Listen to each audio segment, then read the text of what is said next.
Bonjour à tous, aujourd'hui je vous propose de réaliser un Padlet pour assurer la continuité pédagogique. En effet, cet outil disponible sur internet peut être un outil intéressant pour assurer une forme de continuité des enseignements avec les élèves pendant cette période de confinement.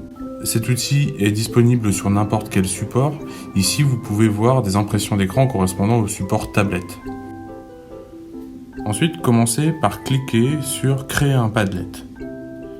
Padlet vous propose plusieurs modèles.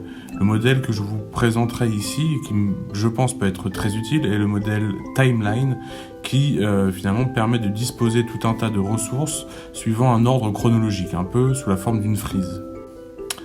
Avant de déposer vos premiers articles ou premières ressources, il peut être intéressant de modifier les paramètres, notamment le titre, l'icône, l'adresse, l'URL, le fond d'écran, la couleur, etc., etc. Ensuite, veillez à modifier les conditions de partage. En effet, si vous ne faites rien, tous les visiteurs de ce Padlet pourront avoir le droit de modifier ce Padlet, auront un droit d'écriture. Donc dans ce cas-là, il faut changer ces paramètres-là et mettre seulement un mode de visionnage.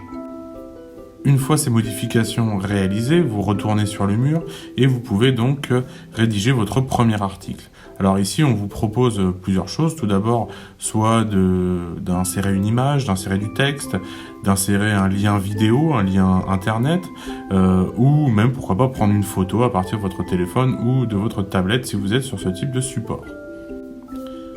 Je suis pour ma part allé chercher dans ma bibliothèque de photos de ma tablette et j'ai juste inséré un titre ici, réaliser l'analyse de documents suivante.